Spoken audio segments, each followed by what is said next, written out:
Praise the Lord. प्रभु यीशु मसीह के मधुर और मीठे नाम में आप सबको सलाम। हम परमेश्वर का धन्यवाद करते हैं, आज हमें समय दिया है कि थोड़ा समय में हम उनके वचन से कुछ सीखेंगे। तो आज का जो बाइबल पाठ है वो 3 जगह से है, लेकिन हम एक जगह से पढ़ेंगे, 2 जगह से आप लोग पढ़ लीजिएगा। पहली जगह से जो है दूसरा शमूएल 11 अध्याय 1 से 5 वो आप पढ़ लीजिएगा, और दूसरी जगह से मत्ती रचित सुसमाचार 5 अध्याय पद 27 से 30 आपके सामने पढ़ा जाएगा। तुम सुन चुके हो कि कहा गया था व्यभिचार न करना, परंतु मैं तुमसे ये कहता हूँ कि जो कोई किसी स्त्री पर कुदृष्टि डाले वह अपने मन में उससे व्यभिचार कर चुका।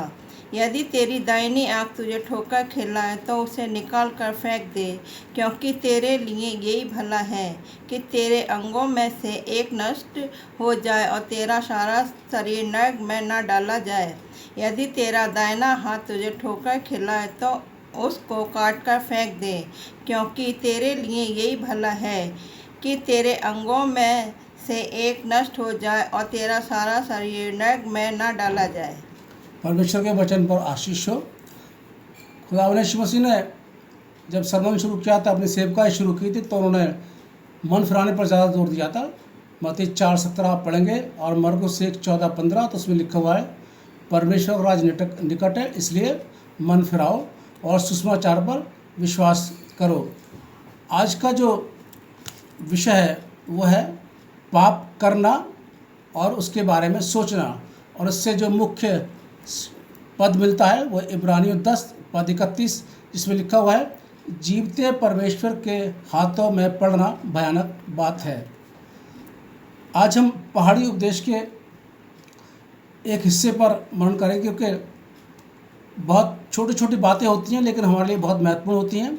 बहुत छोटी छोटी आज्ञाएँ होती हैं और वो भी हमारे लिए बहुत महत्वपूर्ण होती हैं। हमारे दैनिक जीवन में काम आने वाली बातें हैं जिन पर आप मनन करेंगे, और हम कोशिश करते हैं कि अपने आत्मिक जीवन को बचा के रखें। जब तक यीशु मसीह वापस नहीं आ जाते तब तक अपने आत्मिक जीवन को हम बचा के रखें, क्योंकि मत्ती 5:19 में लिखा जो कोई छोटी छोटी आज्ञाएँ मानेगा और वैसे लोगों को सिखाएगा वो परमेश्वर के राज्य में बड़ा कहलाएगा, और जो इनको नहीं सिखाएगा, इनको उल्लंघन करेगा, वो सबसे छोटा कहलाएगा। तो पहाड़ी देश पर हम आज मनन करेंगे। मत्ती 5:1-2 में लिखा हुआ है वो इस भीड़ को देख के पहाड़ पर चढ़ गया, और जब बैठ गया तो उसके चेले उसके पास आए और अपना मुंह खोलकर उन्हें ये उपदेश देने लगा। क्या उपदेश दिया? मत्ती 5:27। तुम सुन चुके हो कि कहा गया था व्यभिचार न करना। तुम सुन चुके कहा गया था व्यभिचार न करना। ये व्यभिचार की बात जो आई यहाँ पर आकर, ये व्यभिचार है क्या, इसको पहले समझना पड़ेगा। जो कोई आदमी या औरत गैर मर्द या औरत से शारीरिक संबंध स्थापित करता है उसको व्यभिचार बोलते हैं। और तुम सुन चुके यानी पुराने नियम में हम सुन चुके हैं, ये 7वीं आज्ञा है, निर्गमन 20:14 में लिखा हुआ है तू व्यभिचार ना करना। अब इसमें 2 बातें हैं, एक व्यभिचार करना और एक व्यभिचार के बारे में सोचना। तो पहली बात हम मनन करेंगे व्यभिचार करना। दूसरा शमूएल 11 अध्याय 1 से 5 जो मैंने आपको बताया था उसमें वर्णन मिलता है दाऊद बादशाह ने अपनी सेना को युद्ध के लिए भेज दिया, लेकिन खुद नहीं गया, खुद राजमहल में रह गया। और शाम के समय वो राजभवन की छत पर आता है, टहलता है, उसको एक स्त्री दिखाई देती है नहाती हुई। वो अपने दूत को भेजता है, उस स्त्री को बुलाता है और उसके साथ में व्यभिचार करता है यहाँ पर, और उसके बाद में उसके पति को भी मरवा देता है वो। अगर आप पढ़ना चाहेंगे तो पढ़ लीजिएगा, दूसरा शमूएल 11 अध्याय 14 और 15 में इसका वर्णन मिल जाएगा आपको कि इसके पति को भी उसने मरवा दिया। कैसे? उसने अपने सेनापति से बोला कि इसको कल जो लड़ाई युद्ध होगी उसमें सेना इसको आगे रखना ताकि इसको मर जाइए। दाऊद बादशाह ने 10 आज्ञाओं में से 3 आज्ञाओं का उल्लंघन किया। 6ठी आज्ञा हत्या न करना, 7वीं आज्ञा व्यभिचार न करना, और 10वीं आज्ञा किसी की पत्नी का लालच न करना। इसने 3 आज्ञाओं का उल्लंघन किया।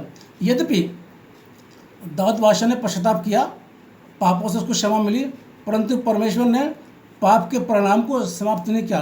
क्षमा मिल जाती है लेकिन परिणाम जो होता है वो हमें इसी संसार के अंदर रह कर भुगतना पड़ता है। आप पढ़ना चाहें तो पढ़ लीजिएगा, दूसरा शमूएल उसका 12 अध्याय 10 से 14 है, लेकिन 13-14 में पढ़वा रहा हूँ आपके सामने। दूसरा शमूएल 12 अध्याय 13-14 पद जरा पढ़िए। तब दाऊद ने नातान से कहा, मैंने यहोवा के विरुद्ध पाप किया है। नातान ने दाऊद से कहा, यहोवा ने तेरे पाप को दूर किया है, तू ना मरेगा। तो भी तूने जो इस काम के द्वारा यहोवा के शत्रुओं को तिरस्कार करने का बड़ा अवसर दिया है, इस कारण तेरा जो बेटा उत्पन्न हुआ है वह अवश्य ही मरेगा। और 10 से पढ़ते हैं तो वहाँ पर साफ तरीके से लिखा हुआ है कि तलवार तेरे खानदान से दूर नहीं होगी। तूने तो ये दिन दोपहर में शाम के समय तूने काम किया, लेकिन मैं तेरा जो तेरी स्त्री और दूसरों को दूंगा वो तेरे स्त्री के साथ व्यभिचार कर। यानी कि पाप हम करते हैं उसका परिणाम हमें भुगतना पड़ता है इस संसार के अंदर। हाँ, बात अलग है, पश्चाताप करते हैं तो वो क्षमा मिल जाता है, क्योंकि व्यभिचार का जो पाप है वो हमारे मन में से निकलता है। मत्ती 15 उसके 19 पद में लिखा हुआ है, क्योंकि बुरे विचार पर स्त्री गमन व्यभिचार ही मन से ही निकलते हैं। अब हम फिर आते हैं मत्ती 5 में उसका 29 पद जा पढ़िए। यदि तेरी दाहिनी आँख तुझे ठोकर खिलाए। अब दूसरा पाप के बारे में सोचना, मत्ती 5 उसका 28। परंतु मैं तुमसे यह कहता हूँ कि जो कोई किसी स्त्री पर कुदृष्टि डाले वह अपने मन में उससे व्यभिचार कर चुका। अब यहाँ पर खुदावंद यीशु मसीह ने पलट दिया। वो कहते हैं देखो, पहले तो वो कहते हैं व्यभिचार ना करना, लेकिन यहाँ पर वो कहते हैं अगर तुम व्यभिचार की बात सोचते भी हो तो तुमने उसके साथ व्यभिचार कर लिया। यानी सोचना करना दोनों बराबर हैं और दोनों की हमें बराबर से सज़ा मिलती। जैसे मैंने बताया कि व्यभिचार का जो पाप है वो हमारे मन से उत्पन्न होता है। अब यीशु मसीह दोनों बात समझा दी है, ना तो करना है और ना इसके बारे में सोचना है। पद 29 पढ़िए जरा सी का। यदि तेरी दाहिनी आँख तुझे ठोकर खिलाए तो उसे निकाल कर फेंक दे, क्योंकि तेरे लिए यही भला है कि तेरे अंगों में से एक नष्ट हो जाए और तेरा सारा शरीर नरक में न डाला जाए।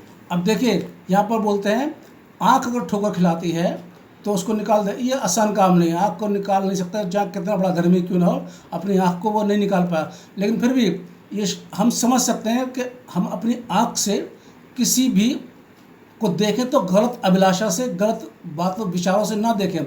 जैसे दाऊद बादशाह ने छत पर गया था और उसने नहाती हुई स्त्री को देखा, मन में पाप उत्पन्न हुआ और उसने उसके साथ व्यभिचार किया। इसलिए हम अपनी आंखों को बचा कर, यीशु मसीह कह रहे हैं अपनी आंखों को बचा करके ऐसी गंदी अभिलाषा से हम ना स्त्री पुरुष को हम ना देखें। ये नियम दोनों पर लागू होते हैं, स्त्री और पुरुष पर भी। अब आते हैं 35 पर इसी का।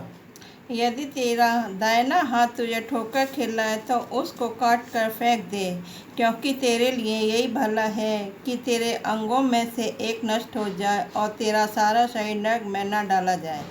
यानी कि अब आते हैं हाथों पर। हाथों को भी हमें बचा कर रखना है। हमें गलत अभिलाषा से, गलत बातों से स्त्री और पुरुष को नहीं छूना है। कई लोग कोशिश करते हैं छूने की, लेकिन छुए, लेकिन हमारे अंदर गलत अभिलाषा उसके प्रति ना हो, दूसरे के प्रति, ना स्त्री के लिए ना पुरुष के लिए, कि हम इसको गलत अभिलाषा छू रहे हैं। आँखों से गलत अभिलाषा से ना देखें, हाथों का गलत तरीके से इस्तेमाल ना करें। यदि विश्वासी भयानक पाप करे तो पाप और पापों से शोकित हो पश्चाताप करे, परमेश्वर का अनुग्रह से क्षमा तो प्राप्त हो जाती है। पश्चाताप करने से हमें क्षमा प्राप्त हो जाती है, लेकिन परमेश्वर से उसके साथ संबंध को पुनः स्थापन का अर्थ यह नहीं कि हम संसार के दंड से बच के हमारा संबंध परमेश्वर जुड़ गया, पश्चाताप करने के बाद क्षमा मिल गई, तो ये नहीं कि हम फिर संसार के दंड से मिल गए। नहीं, संसार का दंड तो हमको मिलेगा ही। जैसे कि दाऊद बादशाह को मिला था, उसने पाप किया था, हालांकि क्षमा मिल गई थी, लेकिन उसको संसार का दंड मिला था। तो इसलिए हाथ और पैरों से हम जब हाथ से और आँख से अगर हम किसी को गलत तरीके से, गलत निगाह से या गलत उद्देश्य से हम देखते हैं, छूते हैं, तो हम पाप करते हैं और हमें उसका दंड जरूर मिलता है। हालांकि दाऊद बादशाह ने सिर्फ यही एक पाप किया था कि बैतशेबा से उसने व्यभिचार किया, उसके बाद से उसने कोई पाप नहीं किया। इसका पहला राजा 15 अध्याय पद 5 में इसका वर्णन आपको मिल जाएगा, पढ़िए जरा। क्योंकि दाऊद का वह किया करता था जो यहोवा की दृष्टि में ठीक था, और हिर्किय्याह ऊरिय्याह की बात के सिवाय और किसी बात में यहोवा की किसी आज्ञा से जीवन भर कभी ना मुड़ा। कभी उसने इसके बाद में कोई पाप नहीं किया। पाप के प्रति सही प्रतिक्रिया, हमारा सही तरीका जो है वो निष्कपट पश्चाताप होना चाहिए। आप भजन संहिता 51 पढ़ लीजिएगा, दाऊद ने अपने उसमें सारा तो पश्चाताप किया, लिखा हुआ कैसे कैसे उसने पश्चाताप किया। इसलिए परमेश्वर हमारे पाप करने से और पाप के बारे में सोचने से, खासतौर से व्यभिचार जैसे पाप के करने और सोचने से हमें दोनों बातों में दंड मिलेगा। हम इससे बच रहे, क्योंकि हम अनुग्रह के द्वारा हमारा उद्धार हुआ, पापों की क्षमा हमको मिली है और यदि दोबारा हम पाप करते तो फिर हमारे लिए कोई भी चांस नहीं। इब्रानियों 10:26 पद पढ़िए, 27 पद पढ़िए और 29 पद पढ़िए।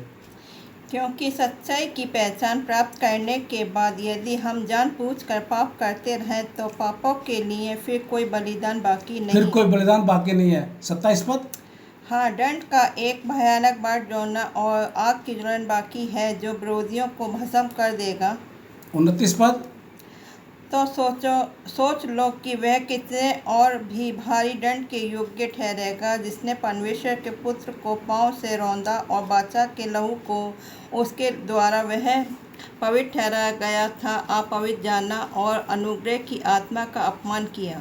अब देख लीजिए, यहाँ स्पष्ट तरीके से बाइबल बताती है, एक बार हमारा छुटकारा हो जाता है, एक बार हमको पापों से क्षमा मिल जाती है, चाहे वो कैसे पाप हो। दोबारा अगर हम पाप करते हैं तो फिर हमारे लिए बहुत मुश्किल हो जाएगा। इसलिए हम ध्यान से रखें इस चीज़ के लिए, अपनी आँखों से देखें लेकिन गलत अभिलाषा से ना देखें किसी स्त्री को और ना स्त्री किसी पुरुष को। हम हाथों से अगर छूते हैं तो हमारे हाथ किसी गलत अभिलाषा से किसी को ना छुएं, रोकें। हाथ को काटना तो मुश्किल है, हाथ नहीं काट पाओगे, अच्छी मैं मानता हूँ इस चीज़ के लिए, ना आँख निकाल पाएंगे, लेकिन हम आँख को रोक सकते हैं, हाथ को रोक सकते हैं, हम गलत अभिलाषा से छूने से हम रोक सकते हैं, क्योंकि मन के अंदर ही पाप उत्पन्न होता है। इसलिए यीशु मसीह का कहना है, पश्चाताप करो, मन फिराओ, परमेश्वर का राज्य निकट है। हम पश्चाताप में रहें और मन फिराएं अपना, और ऐसे पापों से बचे रहें। ये साधारण सी बात है, दैनिक जीवन हमारे काम आते हैं। रोज़मर्रा का जीवन है कि हम आंखों से देखते हैं, रोज़मर्रा का जीवन है कि हम हाथ से छूते हैं। इसलिए अपने हाथों को, अपने आंखों को हम इस पाप से बचा के रखें। अंत में सुविशेषक 12 अध्याय 13 और 14।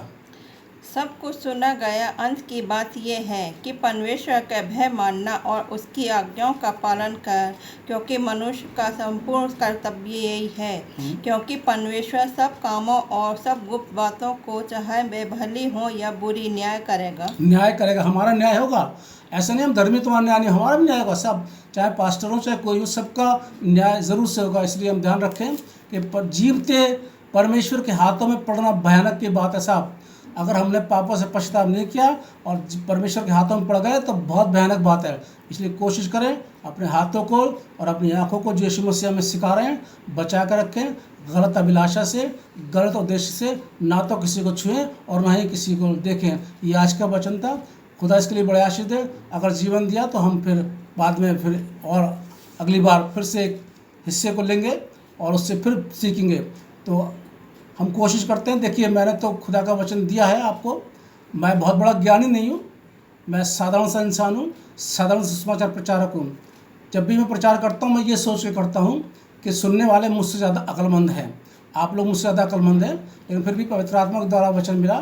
आप लोग सब अच्छे हैं, अच्छी तरह से हम सुनते हैं और इसका भी हम अच्छी तरीके से अपने जीवन में लागू कर सकें, ताकि हम अंतिम समय में अपने अनंत जीवन को, जो हमें यीशु मसीह के द्वारा मिला है, उसको हम बचा सकें यीशु मसीह के आने तक। तब तक आप सबको बड़ी मुबारकबाद हो। परमेश्वर आप सबको बहुत आशीष दे। आइए हम प्रार्थना करें। हम धन्यवाद करते हैं पिता परमेश्वर आज के इस वचन के लिए जो आपने हमें दिया। हमने बोल दिया, हम चाहते कि ये बढ़े, लेकिन इसमें हमारी मर्जी नहीं बल्कि आपकी मर्जी पूरी हो। जितनों ने ये वचन सुना उन सबको आप बहुत बड़ी आशीष देना। काश हम अपने हाथों को और अपनी आँखों को गलत अभिलाषा से छूने और देखने से बचाए। खुदा यीशु मसीह के नाम से मांगते हैं, आमीन।